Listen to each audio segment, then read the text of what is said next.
Hoy a la noche, Fernando Blanco, lo tienen por su carrera solista, por Nube 9, bueno, en algún momento obviamente por Super Ratones, quizás lo conocimos por ahí, ha escrito libros sobre los Beatles junto a Sergio Marchi, un tipo que conoce mucho de la música de los 60, la música de los 70, que es un grandísimo músico además, pero hoy a la noche va a estar haciendo desde las 8 curado y musicalizado también por un colega que es Gustavo Bobbi, a quien le mando un saludo muy grande aquí en Belushi, en Ciudad de Buenos Aires. Noche de Beatles, ¿sí? Que es un live sessions, y como es el día de hoy, como sé que me pasó esta semana, gente que va a estar en Buenos Aires y que por ahí se vuelve a su ciudad y me dice, quiero ver algo, y no hay tantas cosas para ver. Bueno, después de haber ido a ver a Fer y a Nube 9 y a sus proyectos, muchas veces vayan a verlo a Fernando. La verdad que es una chance increíble de encontrarte con música en vivo que suena como si estuvieras escuchando un disco, pero no por esa cuestión de fidelidad del audio, sino por lo bien que está interpretada, la verdad. Y más cuando se trata de los Beatles, creo que si hay una persona que es autorizada para hablar de ellos acá y para también tocar su música, es el querido Fer. ¿Cómo anda, Fer? ¿Qué decís? ¿Qué haces, Dani? Gusto en verte, gusto en saludarte y gracias por tus palabras. Acá estamos preparando un poquito lo de esta noche, contento, con ganas de volver al ruedo. Así que bien, y ahora charlando con vos, obviamente. Igual tenés varias cosas en la manga de las cuales vamos a dialogar. Digo, estás en preparación de un libro, para mí muy interesante porque creo que nadie había puesto el foco ahí, ya vamos a hablar de eso. Lo mismo de otro disco que tiene que ver con versiones de un momento de la historia que es casi donde venimos todos, ¿no? Sacando el primer rock and roll de los 50, de los 60 para acá, creo que el resto de estilos musicales que escuchamos hoy viene de la década del 60, de eso también vamos a conversar, pero te quería preguntar, ¿cómo venís con el tema de el vivo? Porque sos un tipo que, la verdad, casi no para. Si no estás en Argentina, te movés, bueno, vas a Inglaterra, casi es tu patio trasero, ya a esta altura, por lo menos Liverpool, conoces muy bien cómo funciona. Acá tocas mucho también, en Argentina y en Buenos Aires. Extrañaste mucho en pandemia, pero metiste shows en el medio. Sí, bueno, cuando se dio la posibilidad y hubo alguna que otra apertura, yo trato siempre de hacer algo, de aprovechar, de encontrarme con la gente, porque es como algo que me gusta, ¿no? La faceta de intérprete, la faceta de tocar. Así que ahí estamos, aprovechando cada oportunidad que se dio en esta pandemia, que por otro lado me dio la posibilidad de cumplir viejos objetivos que tenía también ahí, como algunos proyectos, viste, que uno siempre tiene frenado y que decís, Sí. algún día voy a hacer esto. Y de repente pintó y me puse a laburar en un par de proyectos. Así que una de estas cosas es el disco este que vos nombrabas, ¿no? Diversiones, que es el disco de versiones, que se llama Diversión. Y en este caso, ahora te pregunto de todas maneras del show, pero Diversiones Volumen 1, pusiste el foco en una década que es muy rica, A veces uno como escucha, viste, comete el pecado, siempre está a tiempo de rehacer esa herejía, de ir a 2 o 3 lugares nada más de los 60, pero digo, es una década donde es como el gran vientre materno, decía, de todos los estilos que vinieron después. Pero contame, no sé si con qué canciones puntualmente, qué artistas van a estar acá en este disco, y lo pasaste al español, que vos sabés que es algo que no es muy común. Por ejemplo, te tiro algo que no tiene nada que ver con esto ni lo que veníamos hablando, pero un día le dije a Chizo de la Renga, que tuve la chance de hablar con él y poder entrevistarlo en algún momento. Él creo que es la primera persona que hizo un tema de Neil Young en español, que es Hey Hey My My. Nadie acá había hecho un tema, primero de Neil Young, porque no es un artista muy versionado en Argentina, pero viste decir, bueno, ¿qué decían en las letras? ¿Qué piensan? Y por ahí fue inconsciente. De hecho, él no se había dado cuenta, pero le dije, mirá, tiraste una letra de un tipo muy grosso, pero que acá en Argentina nunca nadie supo, por no entender inglés quizás en algunos casos, de qué estaba hablando. Vos contame, ¿dónde pusiste el foco en este disco? Y decime qué te interesó, si te llevó la letra en alguna de las canciones, si no, si era por la banda, por lo musical. Contame un poquito. Mira, primero básicamente anoté una lista de canciones que me gustaran y me llevé alguna sorpresa con esto de las letras al respecto de lo que decías, porque es verdad, traducirlas al castellano para mí era una necesidad, o sea, no veía la necesidad por ahí de hacer una versión más de alguna canción, que no son todas tan conocidas, por ahí son de bandas, alguna banda más conocida que otra, pero bueno, básicamente la selección fue por temas que me gustaran. Y como te digo, me llevé un par de sorpresas muy gratas, porque por ejemplo con el primer tema, que es el tema de Bob Dylan, Definitely 4th Street, de repente no sabía de qué hablaba la canción. Y cuando la empecé a leer digo, wow, bueno, por algo Dylan es Dylan, ¿no? Y escribe Claro. como escribe. Y después me pasó también con la de los Kings, el Rock and Roll Fantasy, que es un tema que siempre me pareció interesante.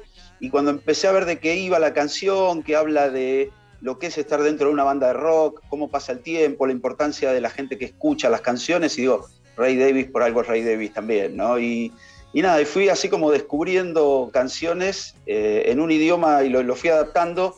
O sea, lo que quiero yo cuando hago una traducción es que se entienda realmente lo que el autor quiso decir. Y creo modestamente que en la mayoría de los temas me acerqué bastante. Bueno, y en estos dos casos que mencionaste, tocaste, bueno, de Dylan se sabe, ¿no? Más allá de que alguien no haya revisitado las letras de Dylan, por lo menos tiene noción o conciencia de que ha sido un gran letrista, si no, no le hubieran dado un Nobel, básicamente. Pero en el caso de Ray Davies, yo creo que, por ejemplo, para escribir, Ray Davies tenía la malicia que Paul no tenía. Digo, cuando digo malicia es poner el ojo en la sociedad británica y hacer una crítica divertida, ácida, mordaz, que por ahí, si te gustan los Kings y nunca profundizaste, digo, era un tipo, incluso en una entrevista, es muy rico desde ese punto de vista, desde lo lírico. Sin duda, sin duda. Acá en esta canción él pone el foco a lo que es la vida de estar dentro de una banda de rock and roll, ¿no? La fantasía que se crea, lo que es vivir entre los telones, con los músicos que comparten con vos. En realidad es un poco una radiografía interna, interior de lo que fue con su hermano, ¿no? A través de los años. Y eso que recién tenían 20 años de carrera y no casi 40 como iban a tener. Pero siempre tiene esa agudeza que vos decís. Así que se me dio en algunos casos encontrarme con letras más que interesantes en el disco, ¿no? Y la verdad que fue para mí también un placer hacerlo, un placer descubrir, profundizar más las canciones. Toqué, salvo las baterías, toqué casi todo. Así que fue como un proyecto de pandemia hiper entretenido para mí y ya estoy metido con el volumen 2, que en algún momento terminaré. Y Fer, siendo aparte para mí un gran analista de la música y aparte, digo, teniendo la cercanía de tocarla, ¿no? No solamente desde lo teórico, ¿cómo definís en ese plano la década de los 60? Desde lo musical, más allá de lo que yo decía, ¿no? Que es como el embrión de casi todo lo que vino después. Mirá, en principio yo creo de alguna manera como que es la década de oro, ¿no? Yo soy muy fan de los 50 y de los 70 también. Alguna cosita picoteo de los 80, los 90 me gustaron también. Pero la década del 60 se dio una cosa realmente impresionante, ¿no? Como una especie, yo lo llamo como la adolescencia de la historia de la humanidad, porque hay ahí como una crisis y una creatividad y una inocencia, todo mezclado, que dio como resultado, bueno, una gran música, una gran cantidad de bandas. Y después hay, no sé, una serie de tipos que creo que fueron distintos, ¿no? Ahí muchos surgieron ahí. Y hay un puñado de tipos que son increíbles. Bueno, Dylan, Lennon, McCartney, si querés agregamos a Harrison y Ringo como músicos también, pero también lo tenés a Pete Townshend, a Ray Davies, no sé, tú podés sumar también tipos que surgieron después, Lou Reed, la cantidad de Hendrix, o sea, la cantidad del mismo Neil Young, vos decías, ¿y cuándo arranca Neil Young? O sea, arrancan cantidad de bandas, Pink Floyd arranca en los 60, Claro. Led Zeppelin arranca en los 60, es realmente una década que es asombrosa y yo creo que va a dar materia de estudio por muchos años, ¿no? Y además estás trabajando en otro libro, en este caso nos contaba también un amigo y quería dialogar un poquito de eso, porque ya has pasado, recién veíamos las imágenes, digo, con Sergio Marchi, metiéndote en la vida de los Beatles después de los Beatles, con ese gran libro que es Beatle End y que recomiendo muchísimo, pero vos venís de Mar del Plata, digo, de ahí nace también el conocimiento tuyo con el público de la música. Y Mar del Plata es una ciudad que para mí es muy parecida a Buenos Aires en cuanto a que es una ciudad grande. Si Mar del Plata no tuviera mar, podría ser Buenos Aires, tranquilamente, por un montón de motivos. Tiene mucha actividad siempre propia, incluso, digo, en meses que no son los estacionales para la gente que va de vacaciones. ¿Y estás trabajando en este proyecto de la música de Mar del Plata? Sí, básicamente el rock de Mar del Plata. Estoy intentando escribir una especie de historia del rock de Mar del Plata y estoy bastante avanzado y muy contento. Eso es otro de los proyectos que tenía como anotado, viste, durante mucho tiempo, ahí que guardás en un archivo y que con el tema de la pandemia saqué a relucir y empecé a trabajar en ello, ¿no? Así que empecé a entrevistar gente y hay una historia realmente rica en Mar del Plata, de rock, de muchos años, que como vos decís, es una ciudad bastante particular. Yo generalmente tengo el atrevimiento de decir que Argentina tiene como la capital, el interior y el intermedio, que vendría a ser Mar del Plata y Rosario, que son dos ciudades que como que no terminan de ser del interior en su totalidad, pero tampoco terminan de ser la gran ciudad, digamos, Claro. ¿no? Con esas costumbres de la gran ciudad. Entonces es como una especie de intermedio cultural donde se han dado movimientos muy interesantes. Y Rosario, sabemos lo que pasó, pero Mar del Plata ha quedado un poco como ahí perdida y opacada, y dada digamos, mi buena posición en haber conocido mucha gente que vino antes que yo y tratando de investigar ahora todo el movimiento que hubo posterior al surgimiento que tuvimos con los superratones allá a principios de la década del 90, estoy tratando de armar una compilación que sea entretenida, amena y que pueda, digamos, informar a la gente de qué fue lo que pasó allá en nuestra ciudad. A ver, si uno también pongo el foco en los 60, creo que la primera ciudad argentina donde explota la música de rock argentina, valga la redundancia, es Rosario, ¿no? Después de Lito, los que se vienen para acá, obviamente lo hacen en Buenos Aires, pero venían de Rosario, y ya en los 60 tenés todo este movimiento acá. Mar del Plata inicia, por lo que pudiste ir averiguando, también su historia musical en los 60 en cuanto a grupos de rock, por más que, a ver, era una época donde no había tantos, había contados con los dedos de dos manos. Totalmente, no había tanto, pero sí, aparecen un par de grupos ahí a la mitad de los 60, un grupo que imitaba a los Beatles, y ahí empiezan a salir algunos músicos y sobre fines de 60 empiezan a armarse las primeras bandas en Mar del Plata. En un principio bandas de covers, bandas que por ahí copiaban los éxitos y empiezan a componer sus propias canciones, así que a mitad de los 70 me encuentro en Mar del Plata con toda una escena de rock progresivo, bastante interesante, Mirá. bastante rica. Sí, con varias bandas que hasta fines de la década de los 70 fueron, digamos, oscilando sobre todo con el rock progresivo, ¿no? Más allá de algunos covers, también temas propios.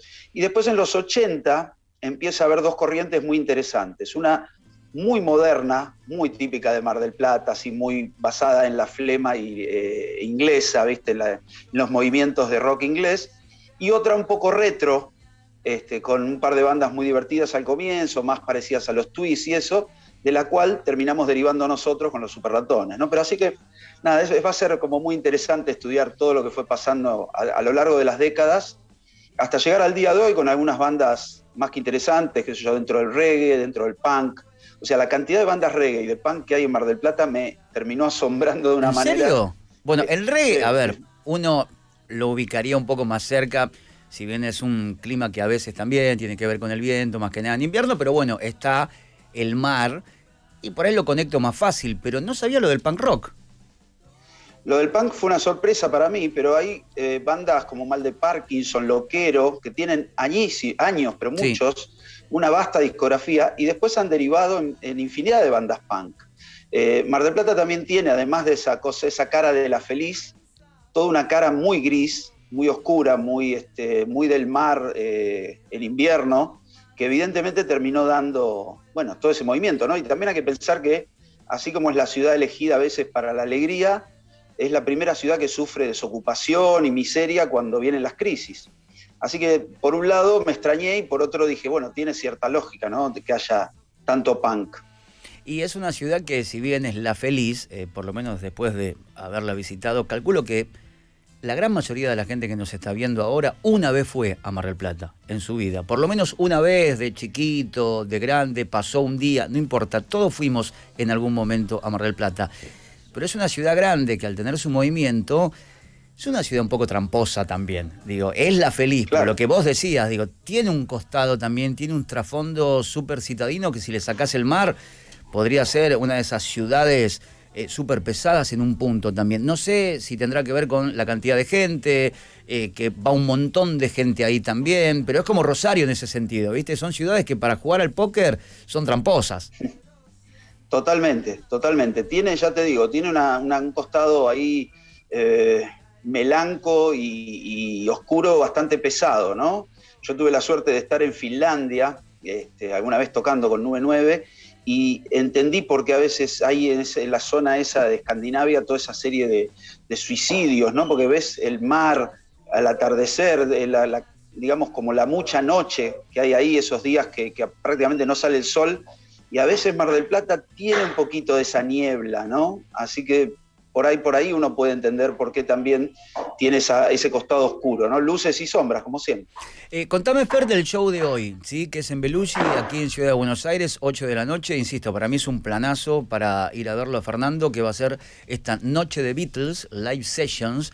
Y creo que, y esto lo digo en serio y con mucho respeto, incluso para las bandas Beatles, que la verdad que está buenísimo, desde Danger 4, que es la primera que conocimos, hasta The Beats. Pero cuando uno va a ver a Fernando, o puede ir a ver a Nube 9, no está atento a si alguien tiene un flequillo o no. Creo que lo que dan musicalmente, lo que vos siempre das, es tan certero que al que le gusten los Beatles, la verdad se va a quedar encendidísimo. Él lo sabe, lo digo siempre como un chiste, comete el error cada tanto de hacer un show a la carta de los Beatles y tiene un denso muy parecido a mí que le pide canciones la 2B y cosas que quedaron por la mitad. Contame lo de hoy, ¿cómo va a ser en Belushi? Mira, lo de hoy arranca a las 8, arrancaré un poquito más tarde, digo por aquel que va a llegar un poquito más tarde, van a ser 2 entradas, hoy estoy solo, pero es lindo de ver y de escuchar, porque podés escuchar las canciones de los Beatles desnudas, por decirlo de alguna manera, y te das cuenta que ya solo con una guitarra la canción suena, que es una maravilla de composición. Y por otro lado, como vos sabés, que me gusta por ahí contar alguna historia, alguna anécdota de la canción, interactuar y eso, así que, como vos decís, y te lo agradezco, va a ser un lindo plan, no solo para la gente, sino para mí, que me gusta también compartir y charlar con la gente por esta pasión ahí de los Beatles, no tan mágica. Ahí lo veía hace poquito a Paul con este documental nuevo, el 321, sí, que todo el tiempo dice que hay una especie de magia ahí que él no termina de entender cómo aparecen esas canciones. Y bueno, uno trata ahí de entender, de descubrir de qué se trata todo esto con cariño y amor. Así que ahí estaremos tocando un rato en este ciclo lindo que arma, como decías, el amigo Gustavo Bove. Así que escucharemos buena música, tomaremos un rico trago y disfrutaremos de los Beatles. Sí, es un lugar muy agradable también, Belushi. He tenido grandes amigos ahí, muy coqueto. Pueden ir, tomarse algo, quedarse en una mesa. Las interpretaciones de Fernando, la verdad que son todas impecables. Eso descuéntenlo. Después, preocúpense más por lo que van a comer y tomar que por lo que va a hacer Fer, que ya desde acá, sin haber ido hoy, descuento que va a estar súper bien. Va a estar también un amigo que es Gustavo Bove, que está musicalizando y curando en este caso. Y te hago una de las últimas, Fer. Sé que las entradas se pueden conseguir a través de tuentrada.com, como estamos viendo en el flyer, pero ¿vas a elegir algún repertorio en particular? ¿Vas a escuchar algún pedido en particular? ¿Vas a preparar algo en particular? Pensé que me ibas a preguntar si se podían sacar en puerta también, que calculo que sí. Sí, calculo que sí, claro. Obviamente, sí, obviamente que sí. Mira, yo en general, a mí lo que siempre me gusta cuando hago los shows es ir tocando temas en forma cronológica. Me gusta mucho siempre sentir cómo fue esa evolución, viste, que fueron haciendo. Qué sé yo, desde Love Me Do, pasando por Tomorrow Never Knows, hasta Come Together. Hay todo un paso, una evolución, entonces voy recorriendo los discos. Y generalmente cuando me piden algún tema, si es que me acuerdo los acordes, sin duda lo hago. O por lo menos un pedazo para compartirlo, porque no hay tema de los Beatles que no me guste. Así que, ¿qué me voy a negar? Bueno, si están acá en Buenos Aires, esto es en Honduras 5333 en Palermo. Si es el mismo Belushi de siempre, a metros de Juan B. Justo, ¿no? Estoy en lo cierto. Exacto, sí. Estás en lo cierto, así que ahí nos veremos, claro que sí. Bueno, desde las 20 horas va a estar Fernando Blanco haciendo Noche de Beatles, Live Sessions. Vayan, en serio, si no tenían plan para hoy, si le gustan los Beatles, si hay alguien, insisto, autorizado acá a tocar sus canciones, vas a entrar incluso en una especie de esa magia que se produce en el aire por cómo él toca, cómo él canta, y es un storyteller, Fer. Entonces tiene ese plus de que antes de una canción te cuenta la historia de la canción y decís, wow, encima me llevo este plus particular. Bueno, vayan, en serio que la van a pasar súper bien y nos vemos siempre en el camino. Fernando, millones de gracias. No, gracias a vos, me encantó lo de Storyteller, lo voy a empezar a usar. Así que gracias, nos tenemos pendiente en algún momento dar alguna clase juntos y bueno, un abrazo para vos y la gente de producción. Dale, muchísimas gracias. @Fernando J. Blanco, ahí le pueden seguir a través de Instagram. Es en serio alucinante lo que hace y más presentando una noche Beatle en Argentina para un viernes a la noche, planazo. Dani Jiménez hace